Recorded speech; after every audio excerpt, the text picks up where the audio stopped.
একটা জিনিস সবসময় মাথায় রাখবে যে be verb plus V1 plus ING, মানে এই যদি স্ট্রাকচারটা থাকে তখনই সেটাকে আমরা ফাইনাইট ভার্ব বলবো।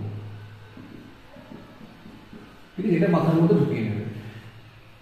বি ভার্ব মানে শুধুমাত্র আমি অ্যাম, ইজ, আর, ওয়াজ, ওয়্যার এর কথা বলছি না, সেটা শ্যাল বি, উইল বি, মানে বি বা বিনও থাকতে পারে, কিংবা অ্যাম, ইজ, আর, ওয়াজ, ওয়্যারও থাকতে পারে। এরকম বি ভার্বের সঙ্গে যদি ভার্বের আইএনজি ফর্ম বসে তখনই সেটা ফাইনাইট ভার্ব হবে বা সমাপিকা ক্রিয়া হবে। আদারওয়াইজ অন্য কোনো ফর্ম মানে উইদাউট বি ভার্ব যদি ভার্বের সঙ্গে আইএনজি হয় সেটা অলওয়েজ নন ফাইনাইট ভার্ব হয়। এবং সেই নন ফাইনাইট ভার্বটা কখনো নাউনের কাজ করে যখন সেটাকে আমরা জিরান্ড বলছি, কখনো সেটা আবার তোমার অ্যাডজেক্টিভের কাজ করে যেটাকে আমরা প্রেজেন্ট পার্টিসিপল বলছি। তো দেখো আমরা তিনটে এক্সাম্পল দিয়ে সহজে বোঝার চেষ্টা করছি।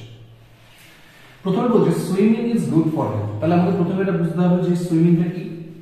সুইমিংটা কি ফাইনাইট ভার্ব না নন ফাইনাইট ভার্ব? আমি তোমাদের বললাম কি বি ভার্ব প্লাস আইএনজি থাকে তখন আমরা সেটাকে নন ফাইনাইট ভার্ব বলবো। তাহলে দেখো সুইমিং এর আগে কোনো বি ভার্ব নেই, দ্যাট মিন্স এটা একটা কি নন ফাইনাইট ভার্ব। এবার নন ফাইনাইট ভার্বের মধ্যে কি জিরান্ড পার্টিসিপল না কি?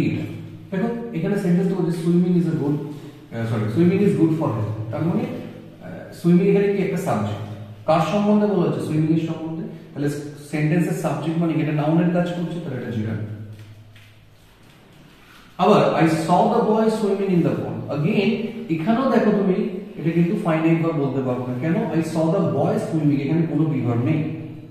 তাহলে এটা কি সুইমিং কাকে কোয়ালিফাই করছে? দেখো সুইমিং এখানে কোয়ালিফাই করছে বয়টাকে, হু ওয়াজ সুইমিং, তাই না? আই স দ্য বয়, এখানে হু ওয়াজ সুইমিং, মানে এখানে বয়টাকে কোয়ালিফাই করছে, অর্থাৎ এটা কি এটা হয়ে যাবে তোমার প্রেজেন্ট পার্টিসিপল বা অ্যাডজেক্টিভ আমরা বলছি যেটাকে। এবার দেখো এখানে বলছে when he was swimming in the pond he saw his father waiting for him।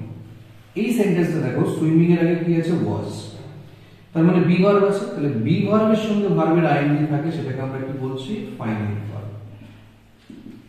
এই তিনটে সেন্টেন্সের মধ্যে লাস্ট সেন্টেন্সটা এখানে ফাইনাইট ভার্ব। আবার ওয়েটিং দেখো, ওয়েটিং একটা ওয়েট একটা ভার্ব, তার সঙ্গে আইএনজি দিচ্ছি, কিন্তু এটাকে আমরা ফাইনাইট ভার্ব বলবো না, এটাও কি হবে তোমার প্রেজেন্ট পার্টিসিপল। কেন প্রেজেন্ট পার্টিসিপল হবে? কারণ এখানে দেখো ফাদারকে কোয়ালিফাই করছে, হু ওয়াজ ওয়েটিং ফাদার। তার মানে শর্টে যদি আমরা বুঝতে যাই তাহলে কি করে বুঝবো কোনটা কখন ভার্বের সঙ্গে আইএনজি ফাইনাইট ভার্ব হবে? যখন ভার্বের আগে বি ভার্ব থাকবে তারপরে ভার্বের আইএনজি ফর্ম, তখন সেটাকে আমরা ফাইনাইট ভার্ব বলবো, আদারওয়াইজ সেটা ফাইনাইট ভার্ব হবে না।